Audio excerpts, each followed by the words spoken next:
Eu acho, felizmente, a chefe da delegação dessa vez é uma mulher, a Leila, e felizmente alguém tem coragem para tocar no assunto. Eu vejo essa questão, interesse médio por jogo da seleção, ou desinteresse para a seleção, muito mais aquelas teorias, não tem jogador que atua no Brasil, não sei o que, não sei o que lá, não joga no Brasil. Eu vejo esse distanciamento pelo apodrecimento de tudo que envolve a seleção brasileira, incluindo os ídolos jogadores. Apodrecimento, né? E essa situação, ela até resvala no atual maior símbolo da seleção brasileira, o Neymar, pai do Neymar, que pagou a primeira não fiança, mas lá no processo do Daniel Alves para atenuar a pena. Ontem o pai do Neymar disse que não vai pagar a fiança atual, mas admitiu que contribuiu lá no início do processo. Então, o que família do Neymar, Robinho, Daniel Alves têm em comum? São ou foram referências à seleção brasileira de futebol. E o silêncio, Tirone, é porque o telhado de todo mundo é de vidro. E existe um corporativismo imenso nessa situação, nessa prática odiosa, nesse e assim não dá para você se envolver com podres, com podridão. E por isso que eu quero distância disso. E além de tudo, a entidade que comanda essa seleção nefasta é a CBF, que tem um monte de presidentes com as coisas com as folhas corridas que o Juca sempre fala, inclusive em relação a escândalos sexuais, certo? Tem roubo, tem de tudo. E aí, você quer que o cara goste de assistir um jogo da seleção brasileira? Com tudo que passou pela camisa amarela nos últimos tempos. Eu quero distância, velho. Tem a menor possibilidade. Vai estrear não sei quem, a seleção não sei o quê. Dane-se. Aí muita gente me pergunta, mas o futebol em si é assim, os clubes também, os jogadores dos clubes. Com os clubes, a relação é um pouco diferente. E vamos combinar, a fiscalização sobre essas situações nos clubes acaba sendo maior, ainda bem. A cobrança acaba sendo maior, ainda bem. A seleção brasileira, ou ela é torna-se, eu acho que nunca vai ser, uma referência de valores que a gente aprecia, ou não serve, não presta. E para mim não presta. Mas não presta há muito tempo. Desde que ganhou em 94. Por tudo que aconteceu. Por tudo que representou. Né? O título 94 veio com uma comemoração mandando todo mundo para aquele lugar e o voo da Muamba depois. Eu vou me identificar com isso? Não. Nem um pouco.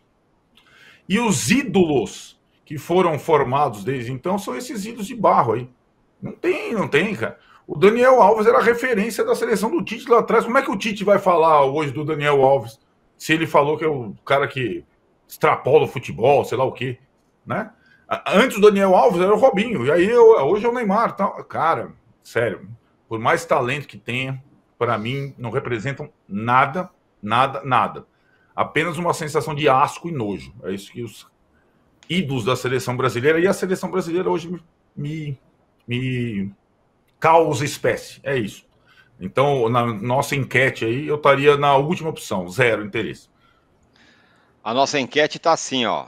Qual o seu interesse na estreia do Dorival na seleção? O Juca falou que o médio estava ganhando? Tá não, Juca. Grande, 15%. Médio, 24%. Pequeno, 20%. Nenhum, 40%.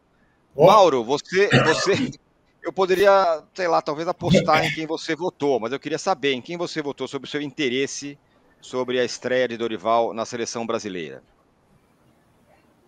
É médio, razoável, né? Muito em função. Surpreendeu. Do adversário. Do jogo adversário. O jogo vai ser na Inglaterra, não é contra a Bolívia. Não é Paraguai e Brasil. Esses jogos que a gente fica vendo o tempo todo, né? O pessoal se joga por aqui. Então, o interesse é maior, claro. Um jogo lá e também eu acho que a escalação, o esboço do time do Dorival, a convocação, um tanto quanto arriscada, né? Convocando jogadores que trabalharam com ele, que parece que só se qualificaram para a seleção porque trabalharam com ele recentemente e não porque tem bola para isso, jogando contra um time que é forte, né? Que vai ter desfalques, vai ser um time forte, é vice-campeão europeu, tem jogadores de um nível elevado, né? Acostumados a embates no outro patamar. Então, acho que dessa vez é curioso, né? Pelo menos desperta uma curiosidade. E, lógico, não tem jogo de clube, então você fica, em matéria de futebol, restrito às partidas de seleções. Então, desperta aí uma curiosidade maior, apesar de tudo que já foi colocado, que aí já estaremos falando de algo um pouco mais amplo, né? Que é a relação da seleção, da CBF, com o torcedor, com as pessoas em geral, e o desinteresse que provoca há muito tempo, por conta de uma série de bizarrices, né? Que são protagonizadas pela CBF, e a seleção, evidentemente, vai junto, né? Carisma zero, praticamente. Zero. Não mexe com os corações das pessoas há muito tempo. E isso tudo acho que ajuda, né, a tornar essa sensação, essa reação das pessoas ainda maior, ainda maior. O Danilo, ainda sobre a Leila, presidente do Palmeiras, que foi quem falou o que falou, é a primeira vez que um presidente um chefe de delegação, vamos dizer assim, fala alguma coisa. Normalmente esses caras vão lá, faz ali o mise-en-scène, senta do lado, se acomoda ali perto do poder, e a Leila foi lá e pumba, falou o que falou. Acho que provavelmente pegou, inclusive, a CBF de surpresa, né? Acho que ela não imaginava que a Leila fosse falar o que disse. Mais uma da Leila Pereira aí que tá mexendo com as estruturas, vamos dizer assim. Pois é, bom dia, boa tarde, boa noite a todos. De fato, a Leila com certeza fez o que fez sem avisar ninguém, sem conversar com ninguém. Não à toa foi uma exclusiva para o UOL, Thiago Arantes e Lucas Mussetti, nossos repórteres que estão lá na Inglaterra. Eles conseguiram essa declaração exclusiva porque foi algo que eles foram atrás e procuraram. Não foi um evento organizado pela CBF, pelo contrário, hoje a reportagem do UOL mostra até que a CBF tenta tirar um pouco dos holofotes da Leila, não por causa dessa declaração, mas como um todo, numa forma geral. Em todas as últimas coberturas que eu tive de seleção brasileira, o chefe de delegação serve muito mais para um cargo político, para fazer relação ali com o Edinaldo, com o presidente que seja, com os vices que às vezes viajam, eventualmente até com o técnico e tal. É um cargo muito mais político que a CBF usa para tentar ali, olha, vem cá você agora e tal, fica perto ali do Rodrigo Caetano, tem agora o Cícero Souza, que era do Palmeiras, que conhece muito bem a Leila. Normalmente esse cargo ele é ocupado por alguém que é quase que um fantasma. Teve vezes em viagens que eu fui com a seleção brasileira que o chefe de delegação, enquanto a seleção estava treinando, o chefe de delegação estava em outlet nos Estados Unidos, estava fazendo viagens ou visitas gastronômicas por jogos na Europa. Normalmente o chefe de delegação aproveita esse tipo de coisa e aparece só no dia do jogo no estádio. A Leila não. O relato de quem está lá é de que a Leila está vivendo, está gostando dessa questão, até pela característica dela. Ela gosta de estar no centro das atenções, ela gosta de aparecer. E aí ela foi muito bem, independentemente dela gostar de dar entrevista, dela gostar de estar nos holofotes, ela foi muito bem ao falar, ao se posicionar, e lembrando, ela está lá paga pela CBF, convidada pela CBF, e então ela teve uma atitude muito corajosa de fazer o que ela fez agora, e um ato que tem que ser lembrado por um tempo. A minha questão é sempre, adianta só a Leila falar? Eu espero que o Edinaldo se posicione, o Edinaldo que chegou lá ontem na Inglaterra, espero que o Dorival seja questionado e se posicione de uma maneira firme hoje.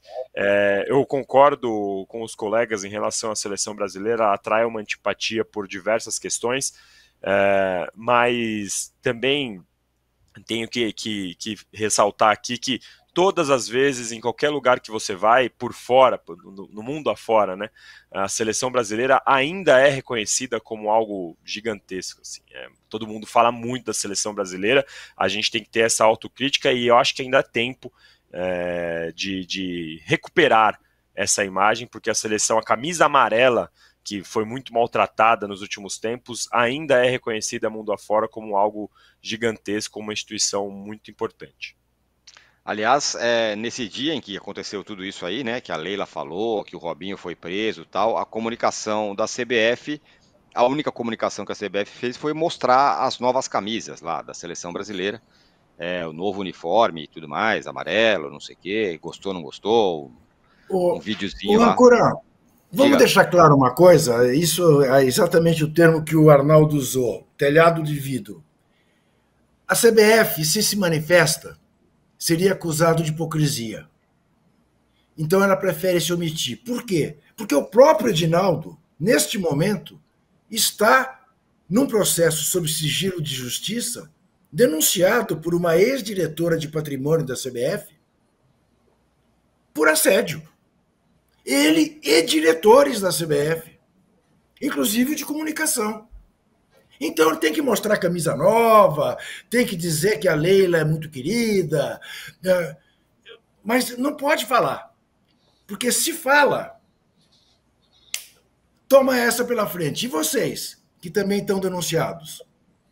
Embora não seja exatamente, não tenha gravidade, né? No caso de estupro, de consumação do assédio, mas estão sendo acionados por assédio. A denúncia da diretora Luísa, agora estou me esquecendo o sobrenome, foi feita ao Comitê de Ética da CBF, cujo presidente, um ex-desembargador, teve o seu salário aumentado na segunda-feira de 40 para 50 mil reais. Luísa Rosa, viu, Juca? Luísa Rosa, isto. Mandou arquivar o processo. 48 horas depois, CBF soltou nota dizendo que uma coisa não tem nada a ver com a outra, que a decisão não é monocrática, que foi de todo o Comitê de Ética. Mas, então, a CBF, rigorosamente, não pode falar sobre esse assunto. Lembrando que o atual presidente da CBF, o senhor Edinaldo Rodrigues, só está no cargo porque o anterior, o antecessor dele, foi apiado do cargo por assédio.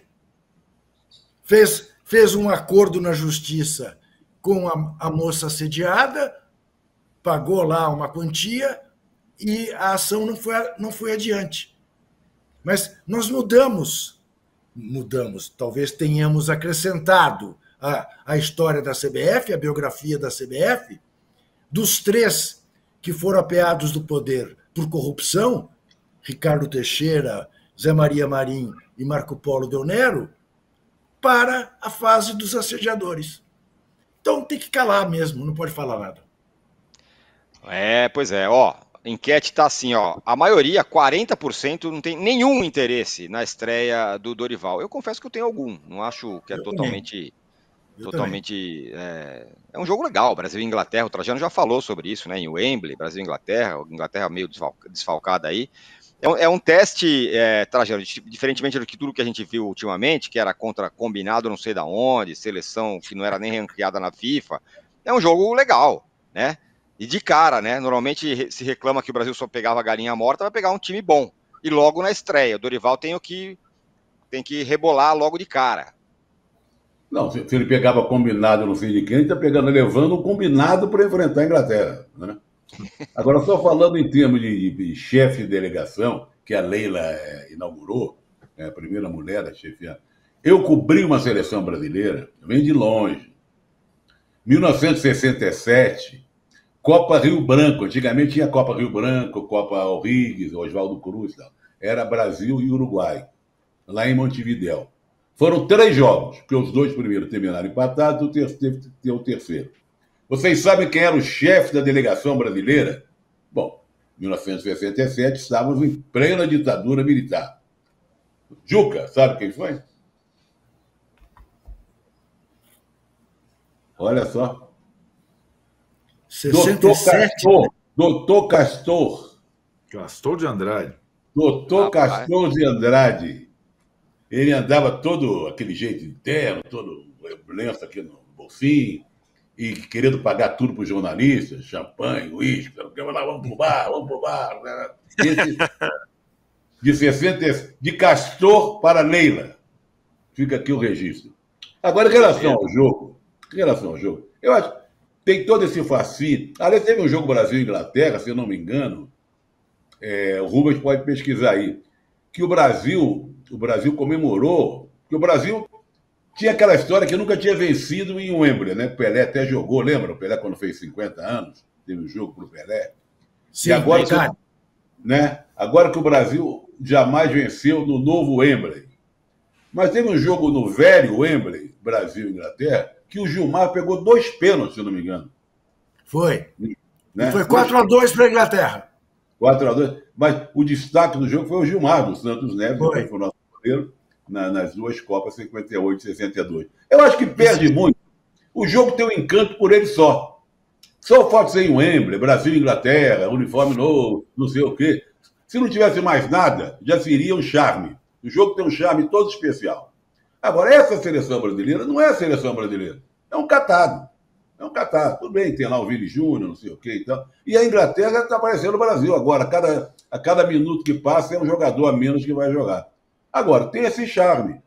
Brasil e Inglaterra sempre será levado a sério, por mais que seja um combinado aqui, um catado ali, não sei o quê, porque tem uma história muito forte, né? Os inventores do futebol contra um time que tem 5 estrelas.